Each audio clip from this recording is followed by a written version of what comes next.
right, so let's quickly move on. We will now get onto a radio blog. Now, a radio blog today is going to be a bit different. I will be sharing with you a few things. All right, just random things. Now, I scribbled a few things on paper, which I'm going to share with you. I'm just going to share with a few of them. The little time that I have left. Why are you spying on my book? Why? You know the funny thing. You know what I was going to say? he scribbled a little things, and I just looked across, and I'm like, yeah, this is little, right? This is little. Okay, so I'm going to share with you a few lessons I've learned in life, and I'm just going to go through that, and I do hope that you're able to catch one or two things from this. The podcast will be available, so you can always go back to it to listen to it again, just in case there's one thing I said that you wanted to listen to again, and yeah, it's there. Right. So, in the last few years, some of these things I've learned and I want to share. You might know some of them already, but let's just spot some light on them. So first off, I'll talk about writing on paper. Now, we are in that era where a lot of people, use their devices, your iPad, your phone, your laptop and stuff, and people don't do so much of this, like, pen on paper and stuff like that. However, and this is me just telling you what I have learned. I've learned that writing on paper is not extinct yet. It actually, there's something that happens when you write on paper that using your electronic devices cannot do. When I write on paper, for example, it helps me focus. For example, you can easily flip and circle and do all those things. It increases my creativity, and it also improves your memory, because there's this connection between your hand and your brain. And trust me, I know you say you type with your hand as well too, but there's something about writing. And also, those who write a lot will tell you that it helps them relieve stress, it helps you focus, it helps you comprehend. So hey, at every point in time, you should have a notepad and a pen. So yeah, a pen. Very important. All right, Nessa knows what I just did right now, because my last pen just finished. As they gave me this one. All right, so writing on paper is something that I think you should learn. All right, moving on to the next one. What works for other people might not work for you. Now, let me say this, because a lot of times we see people do stuff and this thing seems to work for them, and we tend to want to do what it is that worked for them, and it doesn't work for us. Right. Let me give you a good example. You see somebody who is, I wouldn't say rude, but the person doesn't smile a lot. The person is a bit standoffish. It's actually the person's personality. So the person could walk in a room right now, and the way he greets might be, people might think he's a snob. But because that is how he is, people still like him. So look at this guy, you're like, I want this guy. People like say, na alte, I mean, the guy does the one guy, it looks a bit arrogant, but people like him for it. I say, okay, me too, I want to be like that. My brother, if that's not who you are, it will shock you, the response you get. So in your mind, you are doing the same thing that guy is doing, but you're not getting the same results. I think the same thing applies spiritually as well too. There are certain things that some other people will get away with, but because of the calling that is upon your life, because of how much God loves you, you try it, and God will teach you some, so give you some real knock on the head. So always understand that being yourself is the best place and best person you can be. Don't try to do stuff because it seems like it's working for other people. Always recognize what works for you and stick to it. All right, let's move on real quick. Is it good so far? Yeah, so good. You're preaching good. I feel like I need a notepad and a pen right now. To write. Right. That's copy. Yeah. I'm going to copy somebody's book. I mean, I'm taking notes. So that means you learned the first one I said, so I'm putting that to practice. Okay, the next one will be something I think everybody can relate with, which is the fact that people will always talk about you. Yeah, standard, normal. there is nothing you can do about it. And when I say talk about you, I mean criticize you. Yeah, no more. People will always, if you make it too fast, they will complain. If it's too slow, they will complain. If it is whatever you are or whatever you do, people will always talk about you. That's true. And when you understand this, you will know peace. Right. That's true. So when you don't understand this, you try to match up to what people are criticizing you about, and when you even do that same thing that they were criticizing you about, they will still criticize you for doing it. Yeah. So you know you can never win that game. You can never win that battle. So just stick to who you are. Do you. Just do Now you. here's the thing: you cannot control how people feel about you. That's true.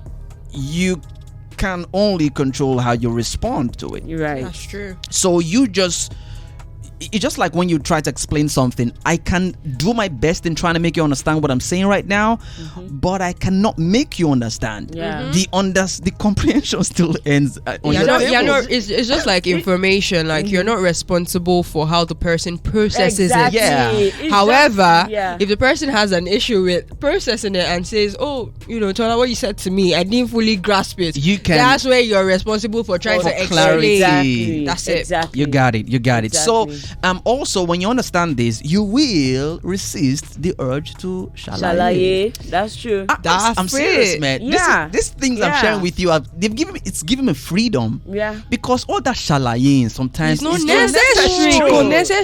not necessary, man. Because even after you shalaye, they will still criticize you. Yeah. So you just can't say something and they will pick it and just Taken out of context, Yeah. misconstrued statements. All right, so let's move on real quick. A whole lot of stuff still to share with you, right? Next will be something I've shared with the team here a lot. But let's tell the people out there, because they don't come for our sessions. Stamina over speed. Stamina over speed. I share this a lot with the team, and I really do hope you can catch this. So life, especially whatever God has put in your hands, it's most times, and well, there are some journeys that are sprints. Where you need speed, right? But that's not what we're talking about right now. We're talking about things that are marathons. When you want to run when you want to run a marathon, you don't just, it's not, what will make you win a marathon is not just speed. Speed will not take you to the finish line. It's stamina. It is consistency. It is endurance. Right. All right. So in whatever you do, remember to pace it out. It is in the little things that accumulates to something great. Right. Come on now. Spiritually, if it's your prayer life, it's in the little 5 minutes per day. Trust me, speed will say you do 5 hours in one day and then you cannot pray again for another 5 months. Yeah. However, if you pray 5 minutes every day for 5 weeks, you would have built stamina. That's true. So then stamina, so pace yourself out. Endurance, be consistent. If you have to break them in little things, then do them in bits. Right. But remember that this life, you achieve a whole lot more when you build capacity for stamina and not just speed, or else you just lose your burn energy. out. It's just to remind people that life is a marathon, not a sprint. And if you look at athletes, because I used to run, you don't start a 1.5 meter race with speed. You start slow, so that you have can a strategy. you can build up that speed as you get towards the finish line. So just keep that analogy in mind when you're thinking about this. Life is a marathon, not a sprint. So build up capacity. Do not start with, it's not always about the speed. Even with sprints, for me, I feel even with sprints, there is preparedness. Did I pronounce that correctly? You're already prepared for it. So what you're just doing is launching into action. If you don't prepare for sprints, there's every possibility that you lose it. Right. So Absolutely. All right, let's move real quick. So next will be just in line with that. See, a lot of people, as hard as you think it is, starting is easy. To start a thing is easy. Where the work is is continuing that thing. Continuity. Continuity. Yeah.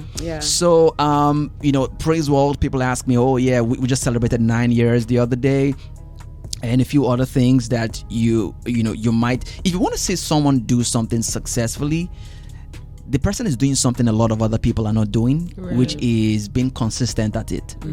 And if you want to be consistent at something, then you need to pace it out. This also balls, kind of rolls off what we said about stamina versus speed. So starting stuff is easy. People start stuff all the time, but remember, it's not just about starting, it's about continuity. Consistency in whatever you choose to do is where the work is and where you should focus on. All right, now let's leave that part for a minute. The next one that I want to share with you is especially dedicated to Africans. Love your name. That's true. Now a lot of people now, people my age right now and older, I want to believe you're my age if you're already my age. And I'm not so old, right?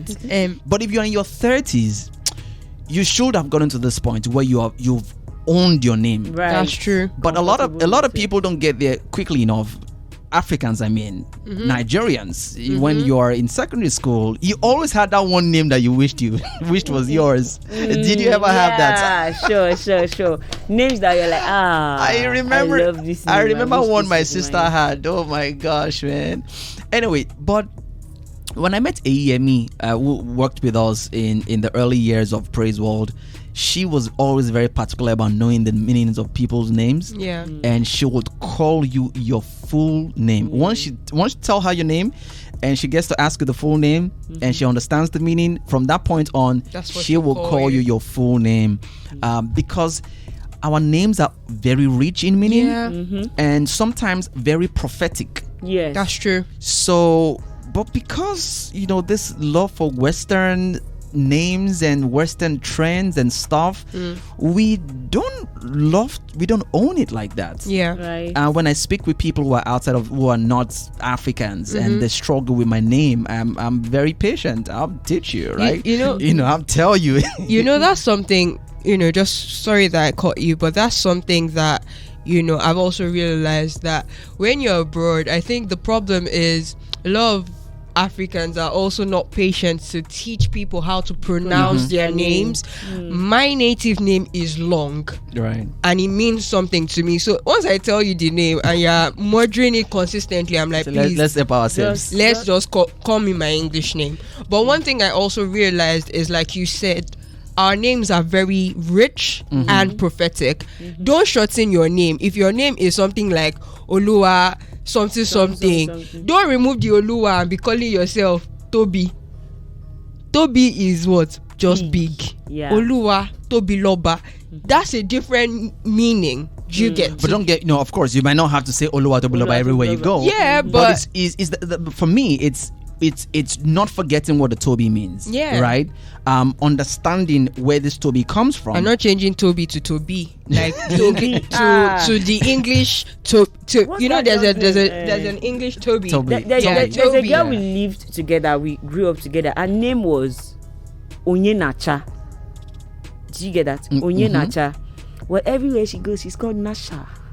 Oh shit. Nasha. Whenever she switched it up, Nasha, I'm like, Nasha. I say, my Nasha, say that name, they look at, hey, Jesus. Anyway, that's the point right there. Own the name.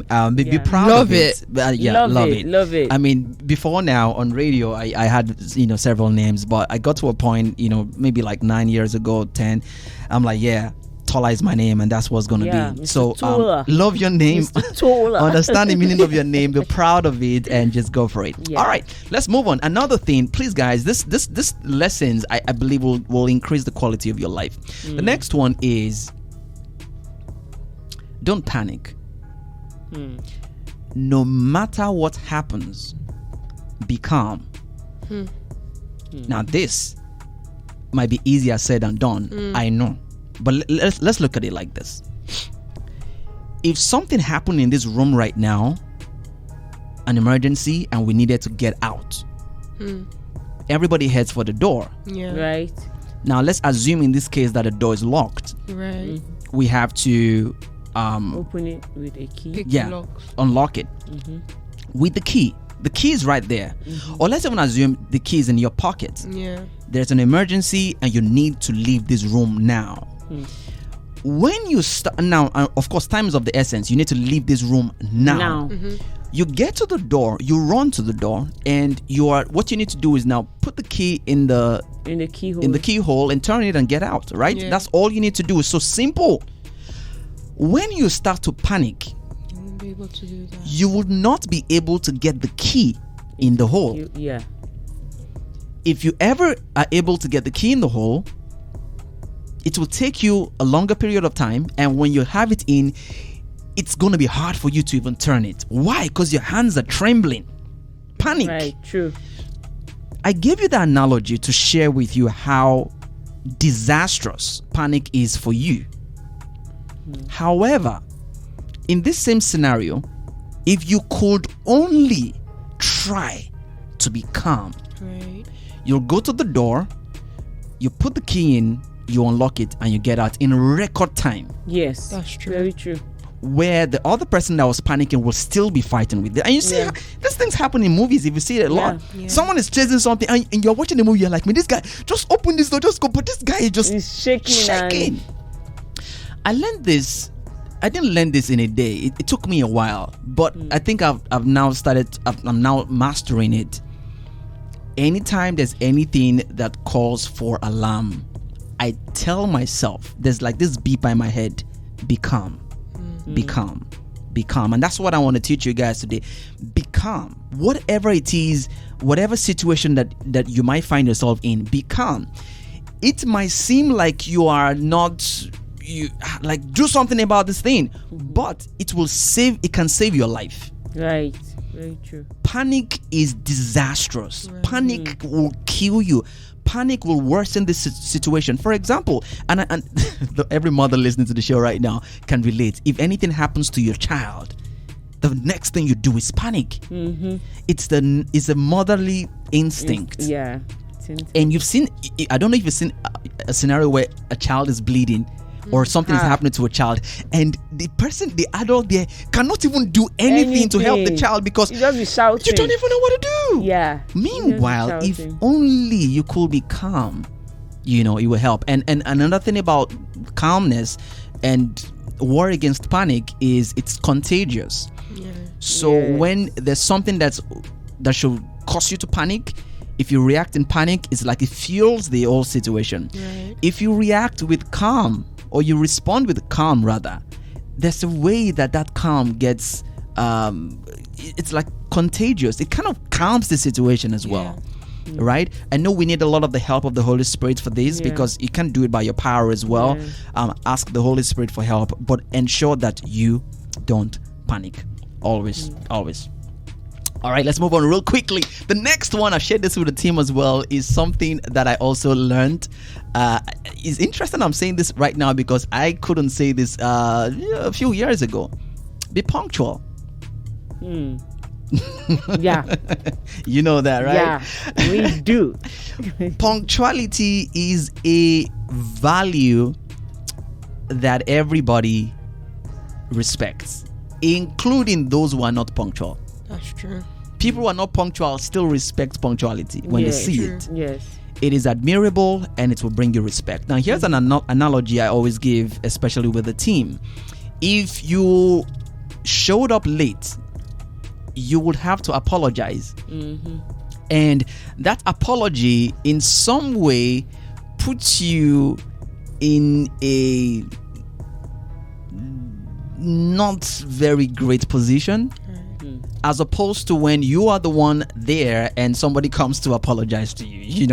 You want, it's, can I say punctuality is sexy? If I can put it that way. It is cute. It will bring you respect. Right. It will bring you respect. because you respect people's time. It just shows that you respect people's time. It took me a while to master this. It was a point in my life I'm like, I mean, I'm like, I always have legit reasons for coming but late. There's never a legit reason. If the time is this, make it this. And if for any reason you can meet up to time, the fact that you hold punctuality as a value would reflect in the way you get to inform the person ahead that, hey, I'm running late. I'm sorry about this. The person knows like, okay, this is not a normal thing. And I hear this a lot about Nigerians, that Nigerians don't respect time. It's like the general thing. No, it's Nigerian an African thing, Joe. You know, so if you want to stand out, if you really want to stand out, then prove to people that you are not like the pack of latecomers. All right. So yes, be punctual. Very, very, very important. Okay. Let's get into another one real quick. Look, this one is something that will also make you stand out. Look for the good in other people. Always look out for good in people. When people blow, everybody sees that this person had potential. Right. So that is easy. It's easy for you to tell that, this person is talented. The work, the gold is when you can see it when others can't. And it's very easy for you to spot people's shortcomings. That's easy. Everybody can do that. Yeah. Everybody can tell, this person is not this person is not this. It's very easy. But only few people can actually see the gem, the gold in people, even when it's raw. You want to be that person. You want to be that person that anywhere you go, anybody you meet, you are just out there looking out for the good in the person. Because in every person there is some good. You want to be that person who discovers that. And guess what? When that person eventually materializes that potential that he or she has, he will never forget you. That's true. He will never forget you because you saw something that a lot of people did not see. So be that person. Always look out for it. Young, old. We think this thing applies to only young people, but there are old people who, despite the fact that they have seen a lot of life, only few people have seen the good in them. So when I'm saying see the good in other people, you're probably thinking about people that are younger, subordinate. It could even be your boss.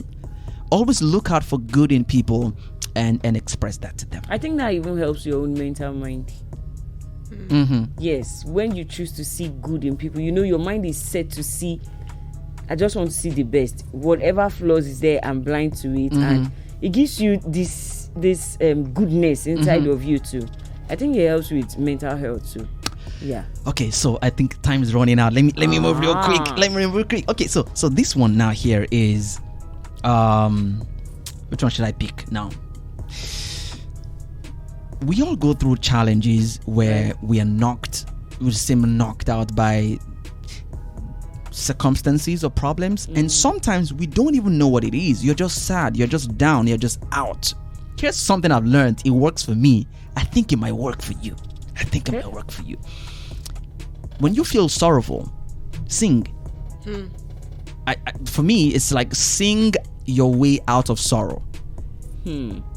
If you are able to just somehow bring out that melody, just sing while you feel sorrowful, and you're able to sustain that melody, just sing. It starts out with a drag, but trust me, for me, it happens to be one of those tools that helps you overcome sorrow, and it's biblical. Sing a song to God. Now these songs, preferably songs of worship to God, songs of praise to God, but let's even start with just singing a song. All right, just sing. Try to bring out a melody from your heart and let it just come out.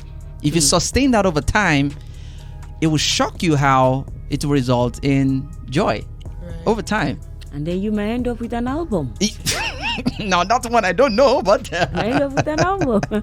But sing your way out of sorrow. It works, and I hope you try it out because it will work for you. It will work for you. All right, so let me just touch on one or two more, and that's going to be it. You said one today, and that is very profound. Do what makes you happy. Right. I say this a lot. Life is too short for you not to do what makes you happy. All right, I know you have to make ends meet and all of that, but while you do that, look for that one thing or those two things or three things that make you happy, and do it. Just do it. Yeah, you might be in a small scale, but do it. I've recommended on the show several times as well. Have a playlist. Whatever directory you use, have a playlist of songs that make you happy. So every time you hear a song and that song really, sends it slaps and just pumps adrenaline into your system, just make a playlist, call it My Happy Playlist, and put those songs there. Whenever you feel like this, just go to that playlist and let it play. Press play. Press play. Press play. Oh, that's it. Okay. Can I do one or two more? Time. Okay, let's just pick one that's really good. Everything looks really good. I mean, pick from the buffet. Fried crab and shrimp dipped in onion garlic sauce. Okay, let me give you this one. Oh gosh, man. Okay, so let me. This is what happens when your middle name is Wisdomos. Wisdomos. Intelligentus. Okay, so let me close with this. Protect your peace. Right. Thank you for picking that one. Because that's why I was like this or that. Thank you for picking that. Protect your peace. See, and guard it with your life. Like, if there's anything, anyone, any stuff that threatens to take your peace, shut it down. Right. Avoid stress. And these things I'm telling you, most people in the 4th floor, 5th floor, now they understand this thing pass. Because when you've done that a lot, when you've experienced so much over time, then you see that, man, this is really worth it. Nothing to it. Really nothing. Your peace is priceless. And you need to place a lot of value on your peace. Yes. If it's for you to lose an argument, for you to have your peace, please don't lose it. If they say 2 + 2 is 20, 22 or 25, say yes, sir. It's just your peace. Yes. Just guard it very jealously, and you will look better for it. You will feel better for it. You will look better for it. That one. All right. You will look better for it, because when you are stressed, when you're stressed and when things are stealing your peace, I don't think people understand how deep having peace is. Peace of mind. Having peace of mind, you don't understand how deep it is. Unnecessary baggage, unnecessary argument, unnecessary talks, unnecessry. Protect your peace. That's very important. You know, one thing, protect your peace. If it's somebody that is stressing you, remove them from the equation. Or something that when this person comes, you constantly talk about this. We'll shut it down. Tell them you are sleeping. Nothing is worth your peace of mind, honestly. Really. Especially in the country that we even live in. Nothing is worth. When you experience that peace in this country that we live in, guard it jealously. I'm telling you, guard it jealously. So if you see anything, anybody, any circumstance that you find yourself and you see that this thing is stealing my peace, remove yourself from that equation. That is it. You will not die. You will not die if you don't win the argument. Yeah. You will not die if you don't win that competition. You will be better off. You'll be fine. You'll be okay. You're gonna look younger by 5-10 years. Your skin is gonna glow. Your skin is gonna glow. You are using chemical. That's it. So that's how much I can go on for you guys today. I hope you guys. The podcast is out there. You go listen to it. If you did not write, I'm sorry for you. I'm really sorry in my head. Do you know like these things that. So what stood out for you in was that writing? Protect your peace. Right. No. I'm not done writing. Right. Protect your peace and building stamina. Protect your peace. Out of everything, is that peace of mind. Peace of mind. It's actually when you I think that when you experience peace, it will be so difficult for you not to protect that place. And experiencing peace doesn't mean things are going well. They are not. You have just chosen to not allow it get to you. Like that's it. You Like you're not stressing. Yes. Yeah. That's exactly. It. Yeah. That's You're it. not stressing. Time it is.